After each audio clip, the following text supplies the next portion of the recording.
Oke guys, welcome back to Daily Charting with Toshi, di mana kita akan daily chart your favorite cryptocurrencies. Oke, sebelum kita masuk ke DCWT sesi pertama ini, gue ingin ucapkan dulu Selamat Idul Fitri. Mohon maaf lahir dan batin ya.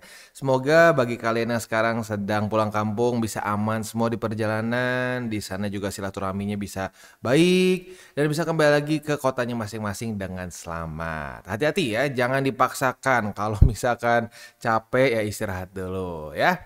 Oke, kita langsung aja masuk ke DCWT sesi pertama. Kita bisa lihat di sini dalam 24 jam terakhir terjadi koreksi sebesar 1,55%. Dengan total market cap mencapai di 2,66 triliun US dollars dan untuk Bitcoin dominance pada hari ini terjadi koreksi sebesar 0,04% ya. BTC ya kita bisa lihat sendiri di sini ya. Lanjut lagi koreksi dan daily close di bawah dari struktur 82.525. Bahkan hari ini sudah lanjut membuat lower low di mana dia sampai ke angka 81.287. Berarti sudah sangat dekat ke struktur 81.000 begitu ya. Kalau gue perhatiin sih udah banyak yang nggak kaget ya karena kita udah ngomong sampai doer ya resiko saat BSB jebol ya. Kayaknya gue udah gak perlu ulang lagi deh karena kita sudah langsung merasakannya sekarang real time begitu ya. Rejectionnya jelas banget nih ya. Pup reject ya. Nah tinggal sedalam apa ya kita sudah bahas ya. Minimal paling minimum itu kena di sini 80.600-an lah ya, atau mau dibulatkan ke 80.700 juga bisa ya. Nah itu adalah weekly close yang terjadi waktu jebol. Bahkan kalau lihat ini kayaknya 100% deh. Setiap kali weekly close yang jebol dari BSB ini selalu ada wick yang lebih dalam daripada si weekly close-nya ya. Kayak di sini lebih dalam ya. Itu yang udah kayak pastilah begitu ya. Nih jebol lebih dalam. Jebol lebih dalam dan seterusnya begitu. Nah, itu yang paling minimal. Tapi kita harus siap juga dengan resiko ya bisa lebih dalam, bahkan weekly close-nya bisa di bawah dari di sini, di bawah dari 80.700 begitu. Nah, kalau weeknya ya kalau menurut gua ya lebih baik persiapkan mental just in case sampai kena MA50. Karena kalau kita lihat di tahun lalu juga sama kan? Ya tuh ya. Dia retest 2 kali ke MA50 sebagai support. So, ya sudah persiapkan mental bisa sampai ke MA50. Bahkan kalau kita ngomongin week ya, kalau week tuh bisa sedikit lebih rendah dibandingkan itu ya. Jadi gini, kalau week kita jangan terlalu perhatikan sebenarnya. Ya, kita lebih penting itu adalah close-nya. Begitu. Ya, jadi ya udah kita lihat MA50 ya, semoga dia nahan sebagai support. Udah gitu aja. As simple as that. As simple as that ya. Ya gini, in general sih gua rasa para member TCE yang sudah lama begitu ya, yang banyak komen, yang aktif juga mungkin di Telegram sih udah tahu ya. Udah biasa seperti ini dan bahkan ada juga beberapa yang komen ya. Wah, gara-gara dengerin TCE udah siap nih karena udah diingetin berkali-kali potensi ke reject BSB. Nah ya itu intinya kenapa gue berkali-kali ngomong hati-hati ya, ingat resikonya. Saat lagi rally, kenapa? Karena di zaman-zaman sini juga banyak yang ngejebak gitu loh ya. Bahkan jebakan zaman sini itu lebih serem dibandingkan sini ya. Kalau sini kan jelas nih ke reject ya. Nah kalau di Juli 2024 itu ngepam terus. Udah ngepam terus, banyak yang FOMO di sini ya, all in, dibanting lagi ke bawah, hancur. Begitu, dan ya nggak tahu kenapa all in tuh sering kali sepaket sama uang panas begitu. Ya kalau orang udah pakai uang panas tuh jadi berantakan lah begitu. Makanya itu jadi rule pertama dari 3 golden rules, jangan pakai uang panas begitu ya. Kalau gua perhatiin juga di komen adalah 1-2 yang sedikit teler begitu ya, di mana wah ya apa namanya kemarin tuh sedikit ngakak ya, doermu katanya. Lucu juga ya. Doermu. Gimana nih doermu kalau sampai nanti Senin malah bullish begitu. Gini, kalau mau ditanya ya, gue pengennya apa? Kalau pengennya gue begini ya, nih boom naik ke atas udah nggak pakai koreksi-koreksi langsung ceder naik ke atas gitu. Ini kenapa lagi nggak mau nyala ya? Nah, gue pengennya gini kalau bisa nih, boom boom naik ke atas, nggak usah pakai koreksi. Itu pengennya gue ya. Tapi masalahnya data tidak mendukung. Nah, kalau data tidak mendukung, apa ya ngarang kalau gitu artinya kan? Nah gitu. Jadi ya kalau gue sih bahas datanya menunjukkan apa? Nah, datanya menunjukkan seperti ini, yang menunjukkan bahwa ya potensinya masih lanjut koreksi, ya sudah, kita jangan ngarang indah. Jangan mengarang indah, jangan kita berpikir bahwa wah ini sedikit error nih kayaknya trading view ya. Keluarnya lama nih. Nah, jadi jangan kita mengarang indah, ngomong cuma apa yang kita inginin begitu. Karena sekali lagi Kalau ditanya, Bang, lu pengennya gimana sih market sekarang? Bukan analisa nih Bang, pengennya. Ya kayak begitu. Langsung aja ngepam. Ngepam gak usah pakai koreksi-koreksi sampai sejuta. Itu kalau BTC sampai sejuta dolar satunya gitu ya. Itu gue udah kaya tajir melintir. Begitu. Jadi kalau ditanya kepengenan kayak gitu. Tapi faktanya nggak menunjukkan itu. Nah, di sini kita mau bahas fakta data statistik, bukan impian, aspirasi hidup, bukan. Ya, di sini kita mau ngomongin seringnya terjadi seperti apa. Begitu. Ya. Nah, jadi buat yang masih dalam dunia mimpi, ya mohon bangun, sudah siang gitu ya. Oke, next kita akan lihat dulu ke DXY ya. Untuk DXY kita bisa lihat di sini kondisinya itu melemah ya, lanjut melemah. Tapi ya sayangnya walaupun DXY ini melemah, Bitcoin tetap juga masih melemah ya. Jadi kan kita sudah sering bahas nih, DXY ini seperti pemberat lah begitu ya, pemberat kaki. Nah, lu saat lari pakai pemberat kaki lebih susah kan? Nah, jadi saat indeks dolar melemah itu sebenarnya membantu jadi lu bisa lebih cepat ya pergerakannya. Tetapi kalau seandainya kan ya memang BTCD-nya demand-nya lagi jelek, indeks dolarnya turun pun tetap akan ikutan begitu ya. Nah, ini sebenarnya akan lebih gila kalau begini nih. Kalau indeks dolarnya meningkat, nah udah BTC terjun payung biasanya gitu. Kalau demand dia udah lemah, dikasih DXY yang menguat, udah tamat. Untungnya 3 hari ke belakang sedang melemah gitu ya. Next, Bitcoin dominance. Untuk Bitcoin dominance kita bisa di sini week-nya kemarin sempat lebih tinggi ya dibandingkan dengan daily close di Maret awal ya. Ya, kalau gue sih tetap mengingatkan aja, balance sheet malah makin turun lagi kemarin ya. So, ya pokoknya sih 70-30 deh ya, 70-30 atau 60-40. Jangan kebanyakan punya altcoins. Boleh punya altcoins, tapi jangan kebanyakan. Udah gitu aja, sesimpel itu. Antara 30% atau 40% gitu ya. Dan ya kalau sekarang sih kayaknya udah ini ya, dukun udah pada nggak terlalu berani ngomong altcoin season ya, karena mungkin setiap kali udah ada yang mau ngomong altcoin season langsung pengen ditimpuk ini ya, ditimpuk sendal mungkin ya. Yalah, ya udah berapa banyak orang yang kemakan dengan narasi altcoin season di 2024 ya, dan malah minus besar kan sekarang. Nah, bagi keluarga TCI ya senyum-senyum mungkin ya. Ya, gua sih untung udah 70-30. Nah, iya ya. Ya makanya lagi-lagi kita tuh harus base our investment gitu ya on apa? Fakta data statistik. Jangan pakai perasaan. Begitu ya. Orang kalau pakai perasaan tuh hancur lah ya. Termasuk gini loh. Lu apa pacaran aja gitu ya. Ya pacaran kalau semuanya pakai perasaan itu nggak akan kemana juga. Berantakan. Begitu kan. Ya, jadi apalagi investasi, pacaran aja yang kita pikir semua pakai perasaan aja, kalau semuanya pakai perasaan berantakan, apalagi investasi kan, gitu. Ya kalau investasi itu tinggalkanlah perasaan di rumah, begitu. Jadi bawa-bawa ke market, begitu. Ya, oke. Next kita masuk dulu ke news. Untuk news ini datang dari US di mana Trump yaitu baru saja mengampuni 3 co-founder dari BitMEX ya. Nah ini gua nggak tahu nih lu masih ingat atau nggak, dulu kita pernah bahas zaman-zaman 2022 ya. Waduh bang 2022 udah 3 tahun lalu ya.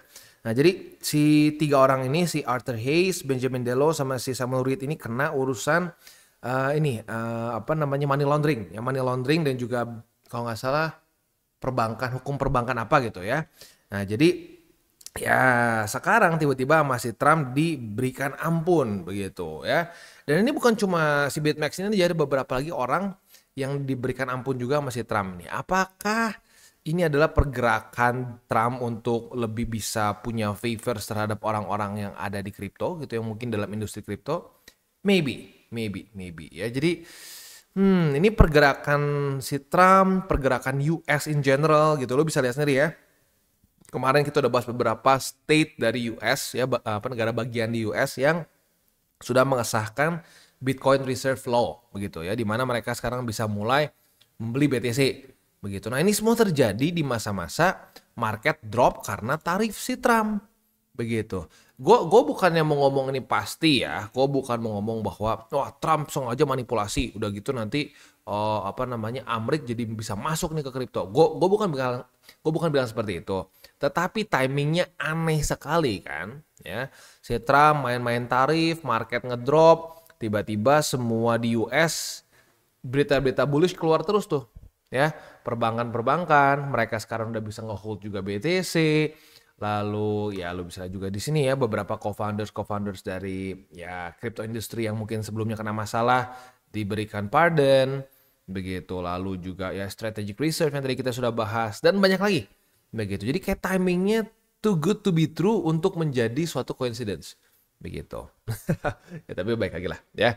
Ini kalau sampai nanti tiba-tiba ya semuanya ya beberapa lama kemudian semuanya tiba-tiba boom naik lagi gara-gara QE ya, mungkin gara-gara The Fed tiba-tiba ngehajar QE mungkin manipulasi. Ya nggak tahu lah ya, tapi itu semua masih dalam kategori teori konspirasi. Kalau kita sih sebenarnya gini, nggak usah pikirin konspirasi atau enggak. Kita kan udah punya statistiknya. Ya, statistiknya dari 2012, dari halving pertama BTC, Bitcoin sampai sekarang nggak pernah gagal untuk selalu cycle topnya itu di kuartal 4 post halving year. Ya udah, itu main scenario kita. Ya, selama ini kita dikasih koreksi, ya udah ini adalah berkat dari Tuhan untuk kita di CA. Udah gitu aja, ya.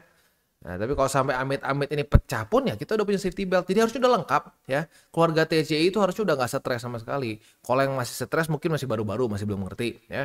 Nah, atau yang stres lagi ya mungkin yang tidak mengikuti caranya. Begitu. Karena kalau cara TCI ya baik lagi. Kalau gue sih tenang-tenang aja. Begitu. Ya statistik jelas ya, kita menggunakan dua indikator yang sampai sekarang akurasinya masih 100%. Ya, sorry bukan indikator lah. Statistik yang sampai sekarang masih 100% akurasinya. Begitu, yaitu kuartal 4 post halving year selalu terjadi dari halving pertama sampai sekarang, ya. Dan yang kedua adalah MA50. Begitu, sebagai safety belt kita kalau sampai amit-amit jebol. Gitu. Jadi ya, makanya lah kenapa kalau lo lihat orang-orang TCI udah lama ya, yang udah lumayan lama di TCI udah dengerin terus, udah mengerti cara berpikir TCI. Ya rata-rata bilang nggak stres bang ya, santai, mental terjaga ya gara-gara itu. Ya gara-gara lu menggunakan dua statistik yang sangat kuat gitu dan udah jelas apa gitu SOP-nya. Lu ngapain kalau terjadi ini ya. Lu ngapain kalau terjadi itu. Udah jelas gitu ya. Oke. Next kita akan masuk dulu ke economic calendar ya. Minggu ini penuh dari Jumat dari Senin sampai Jumat kita semuanya ada data-data penting. Hari ini kita akan keluar data Chicago PMI ya. Jadi si Chicago PMI ini keluar di jam 9 kurang 15 malam ya. Jadi buat lo yang punya posisi futures dekat-dekat jam segini pertimbangkan untuk tutup posisi. Just in case volatility-nya tidak sesuai dengan harapan, at least buat yang konservatif ya. Buat yang agresif minimal pasang SL ya. Oke, next kita akan lihat dulu ke ini udah beres makro ya. Oke, beres. Berarti sekarang kita langsung tinggal masuk aja ke buy limit. Tetapi sebelum kita masuk ke buy limit, seperti biasa gue akan disclaimer dulu bahwa semua konten dari TCI bukan financial advice. Ini semua bentuknya adalah edukasi ya. Lalu bagaimana cara untuk mendukung TCI? Ada banyak caranya. Lu bisa like our video, bisa share our video, atau juga bisa menggunakan link referral kita di bawah. Dan sekarang kita akan dengar dulu pesan-pesannya sponsor kita pada hari ini. Oke, today's video is brought to you by Bybit. Di mana di Bybit ini kita bisa melakukan berbagai macam hal ya, mulai dari yang newbie sampai yang sudah advance. Buat mungkin lo merasa bahwa aduh bang, gue masih nggak ngerti nih TA, gue masih nggak ngerti charting dan seterusnya, tapi pengen akumulasi, pengen DCA murni, bisa lo tinggal masuk ke sini one click buy, di mana lo bisa pilih lo mau pakai apa ya fiatnya, lo tinggal pilih juga asetnya apa ya. Misalkan lo pengen akumulasi BTC. Misalkan setiap hari Senin jam 7 pagi, misalkan gue pengen akumulasi BTC sebesar Rp100.000 misalkan ya, lu bisa langsung lakukan di sini, bisa peer to peer, bisa Dana, Bank BRI dan lain-lain. Ini gila ya, bisa pakai BCA Mobile dan seterusnya. Jadi Bybit ini memang cocok banget buat orang-orang yang tinggal di Indo ya, bisa langsung pakai bank-bank yang memang sudah biasa kita pakai di Indo ya.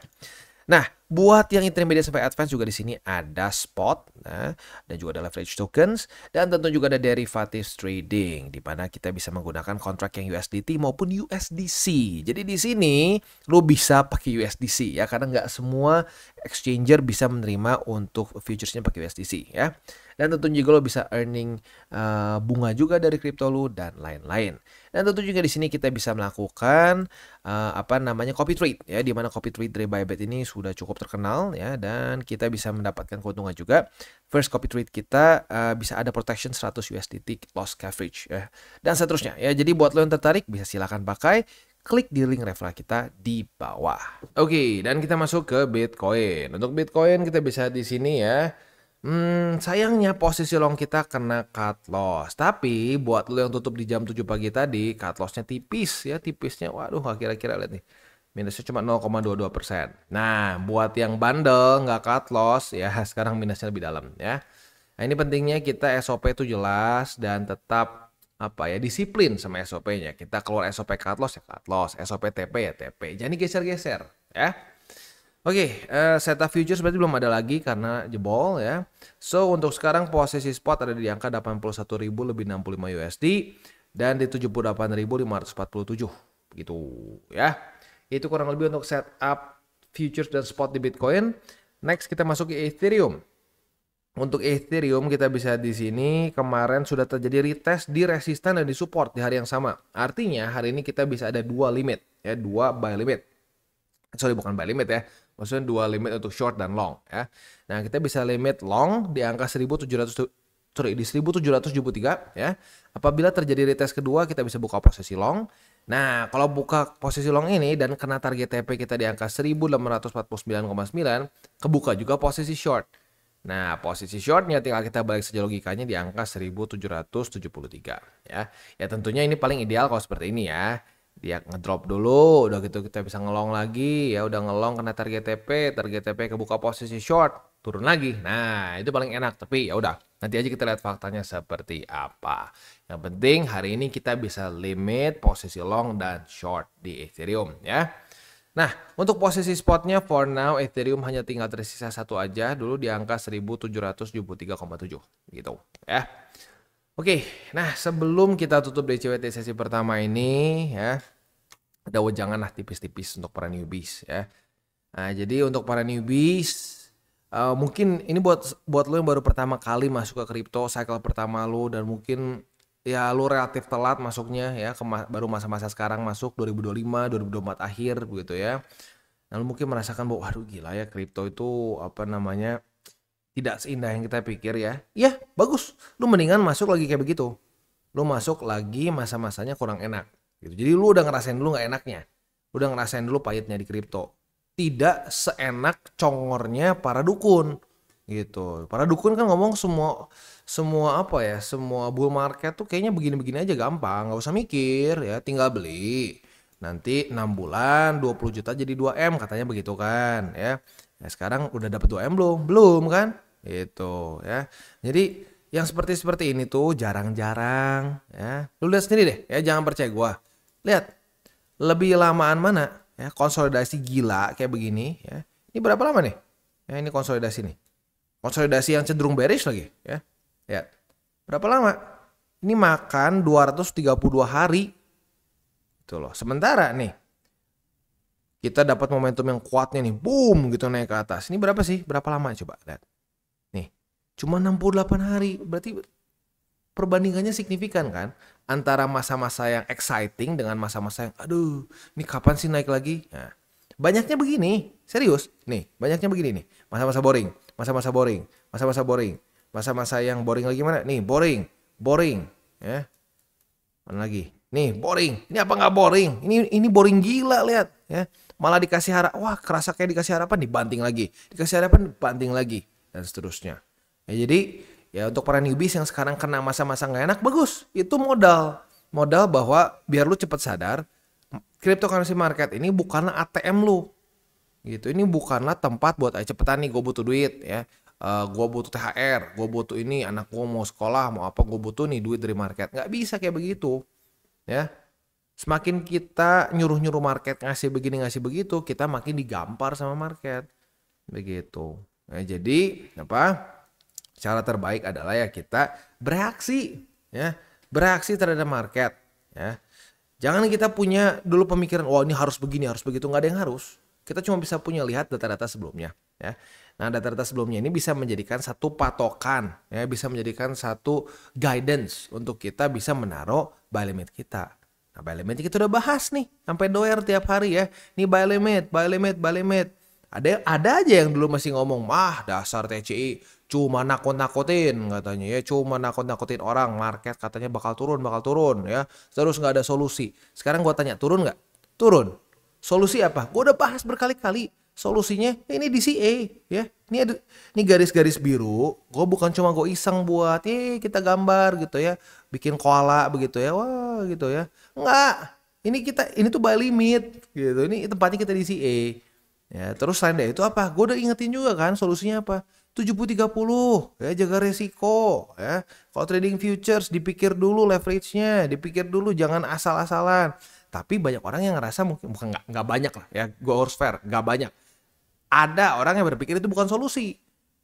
Orang pengennya apa kadang-kadang solusinya? Cepat kaya, itu bukan solusi, itu namanya mimpi lu. Begitu ya. Jadi gini, bukan berarti solusi yang kita berikan kalau lu nggak cocok sama solusi kita itu bukan solusi. Begitu loh. Ya, kadang-kadang orang tuh memang aneh solusinya gitu. Pengen solusinya tuh di luar nurul begitu loh ya. Kayak gini lah mungkin analoginya tuh ya. Teman-teman udah lama nih, wah gimana bro kabar? Wah ya bisnis begitulah, aduh ya kacau nih ya. Atau aduh gue baru dipecat nih, pusing gimana ya. Kita pikir oh iya ya, oke nih gue ada solusi nih. Ya, temen gue yang lain lagi buka bisnis. Lu siapa tahu bisa tuh kerja di dia. Sementara orang yang lagi habis dipecat ini, solusinya bukan itu yang dia pengen. Solusi yang dia pengen adalah pinjam dulu 100. Nah, itu kan bangke gitu loh. Nah, mungkin orang yang pengen pinjam dulu 100 itu berpikir, itu mah bukan solusi ya. Lu suruh gua kerja lagi. Ya kenapa? Berarti artinya kan pemalasan itu kan. Ya sama, di market juga sama. Banyak orang yang cuma pengen cepat-cepat kaya tapi nggak mau belajar. Itu pemalasan namanya. Begitu. Ya udahlah, semoga itu bisa dimasukkan ke otak, ke hati gitu ya. Ya buat yang mungkin masih seperti itu ya, nyari solusi yang aneh, pengen cepet kaya mendadak begitu ya. Ya semoga tergampar sedikit dan bisa berubah gitu ya. Oke, kita tutup dengan 3 golden rules. Jangan pakai uang panas, jangan over leverage, berpikirlah jangka panjang. Dan salam tabur tuai. Apa yang lo tabur akan lo tuai, jadi taburlah sebanyak mungkin hal baik. Oke guys, jadi itu adalah akhir dari segmen DCWT kita pada hari ini. Dan jangan lupa bagi kalian yang merasakan manfaat dari segmen ini, jangan lupa untuk share ke teman-teman kalian. Dan apabila lu pengen mensupport channel kita, ya TCI, jangan lupa untuk menggunakan link referral kita di bawah. Nggak wajib ya, tetapi apabila lu menggunakan link referral kita di bawah, ada macam-macam ya, dari Bybit, Huobi, Maxi, toko kripto, dan banyak lagi ya. Ya, walaupun nggak wajib, tapi kalau menggunakan link referral kita, lu secara langsung membantu perkembangan dari TCI. Dan satu lagi, jangan lupa juga untuk join Telegram group kita, di mana kita bisa ngobrol-ngobrol santai mengenai dunia cryptocurrency secara 2 arah. So, jangan lupa untuk like, subscribe, klik the bell icon, and see you on the next video.